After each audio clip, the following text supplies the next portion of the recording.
Hey, what's up, NBP?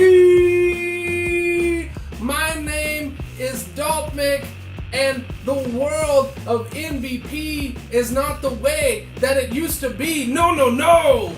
Because Week 8 is upon us, and Week 7 brought us more exhilarating NBP action, and I will continue with the media bias of the wonderful, low-effort, lower-budget NBP show with Tar and Feather Division, yours truly in the Badass Women's Association taking on Coach Shushnik and Night of the Living Dread. This contest would see a 1-all draw as Night of the Living Dread score on turn 16 and make the playoff debate a little more interesting than it was before. Tar and Feather is still in the balance, and it's going to come down to Week 8 here, and that's going to be a running theme of this episode. Lots of divisions coming down to Week 8. It could be the difference of one total SPP. You never know here in MVP, but now we also have Knockout Joe and Joe's Imaginations taking on Go Dog Sick'em and the Gorgia Bulldogs. This has been a rivalry here in Tar and Feather Division, and this game was an exhilarating game that saw Joe's Imagination sneak out another win against the Gorgia Bulldogs, a 1-0 victory for Joe's Imaginations.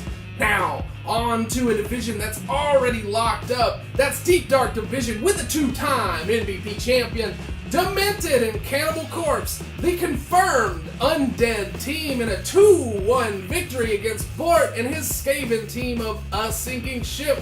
A Sinking Ship sink further into the rankings, and the wild card spot is that much further away with the defeat to the Deep Dark champion of this season. Now, Blue Six Max and Villains of DC were hoping to grab that spot, now hoping for a wild card as they go down 0-1 to tons of fun and Terrible Ghouls.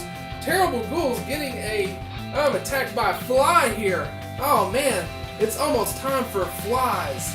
Oh boy, it's getting warm outside. Anyway, tons of fun in a 1-0 victory. The Terrible Ghouls turning their season around here, but it may be too late. I think they're mathematically eliminated from both a wild card spot and definitely Deep Dark now. The Demented's got it, but who knows?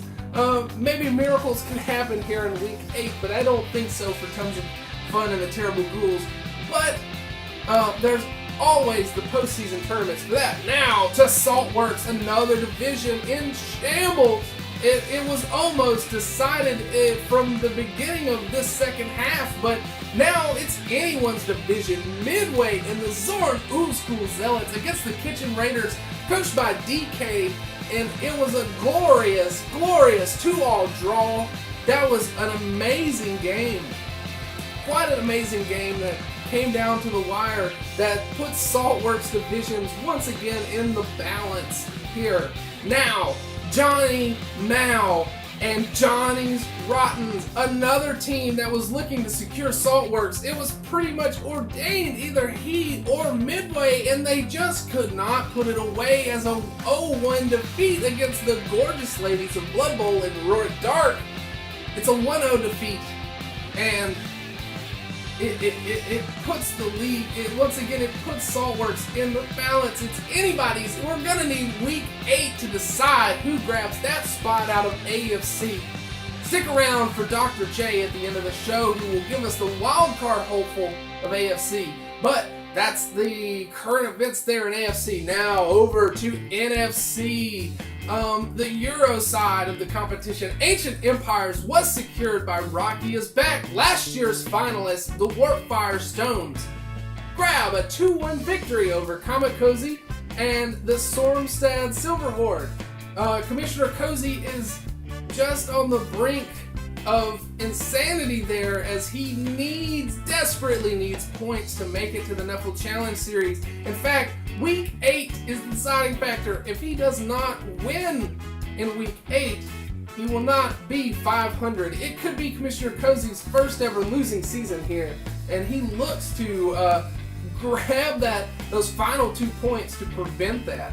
Now, an amazing game, another coach who was vying for Ancient Empires, but is just out of reach of that, but is still in the race for a wild card. This was a team who was on relegation watch early in the season, until, we discovered that NFC's not going to have a relegation. Anyway, we have Blakenut 666 against Burzo. Yeah, the boys taking on Dinosaurus Rex. Dinosaurus Rex was once the leader of the division, was a playoff hopeful, was a Proving Grounds champion, but he could not hold off, the boys, the league leaders in passing of all things to be. That is the Orc team taking a 2-0 victory there and establishing more points and a better bid there in the wild card spot.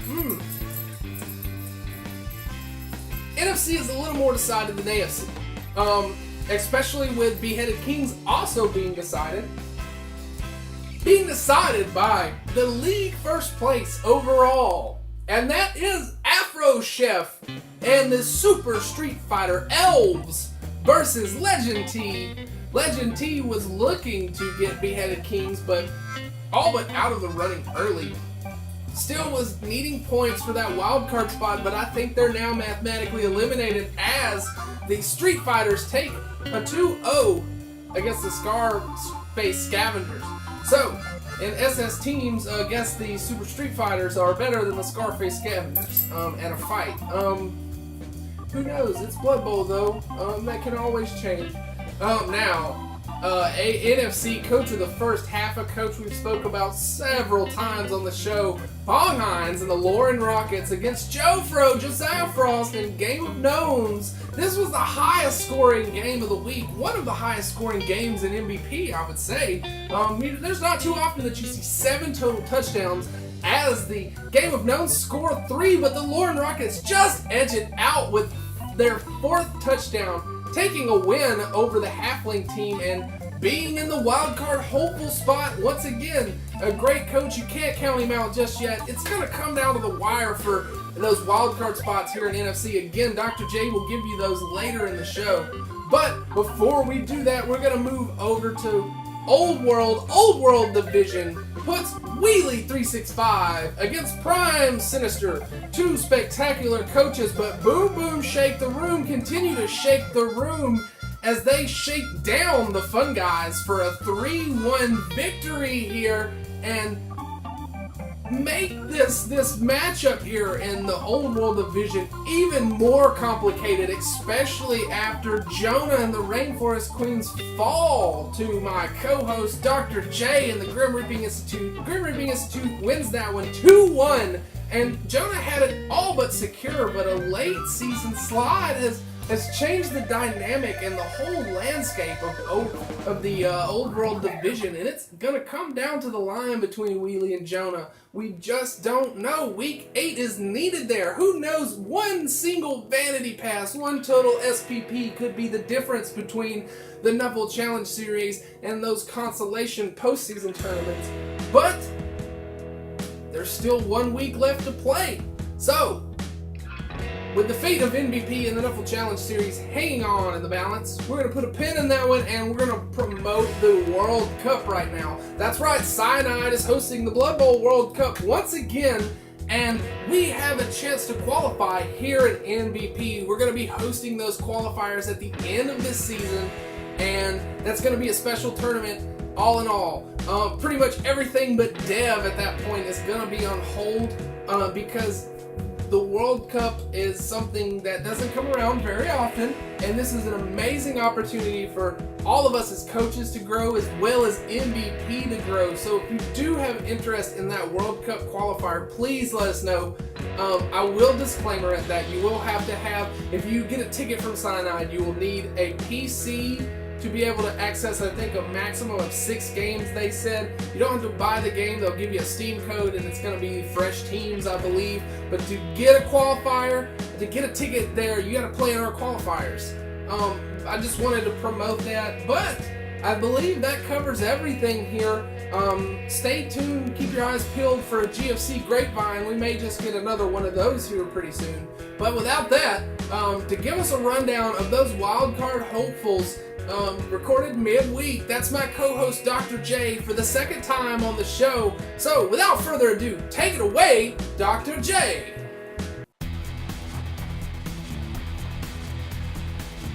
Thanks, Dominic. Great to be here on the NBP show, the low budget, low effort NBP show.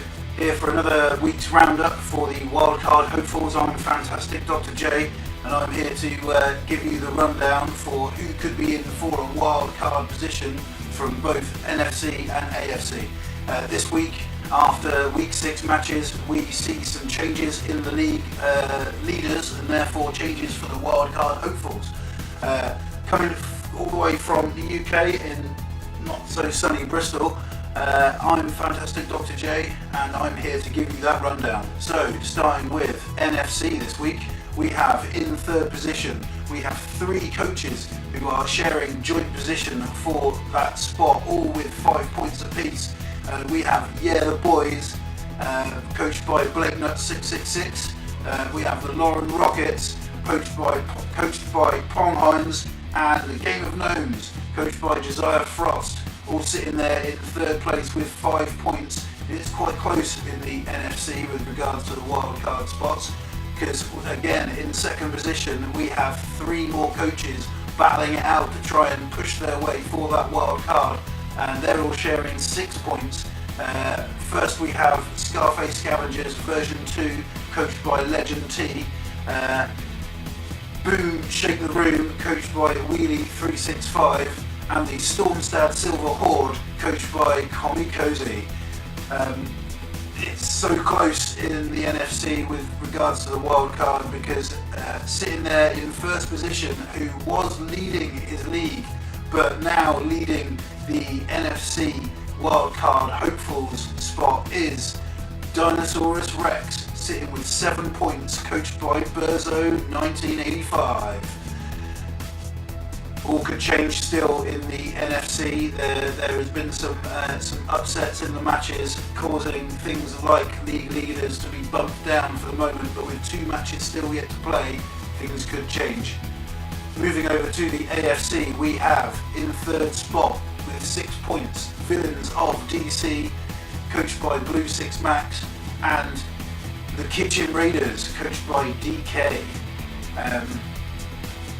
I don't believe the league leaders have changed in that league, but moving on to second position, I think the league changed drastically in this league. A Sinking Ship, coached by Bot, and Johnny's Rottens, coached by Johnny Mao, sitting there on 7 points in the second position, but way out ahead, who was also league leader last week, but now been bumped down to first in the AFC wildcard hopefuls, is Night of the Living Dread, coached by Shusnik in the Tar and Feather League. But he sat there on 9 points, so it's going to be tricky for the other teams to catch up. This has been fantastic Dr. J, coming from UK in Bristol for the low budget NBP show. Like this video. Thank you.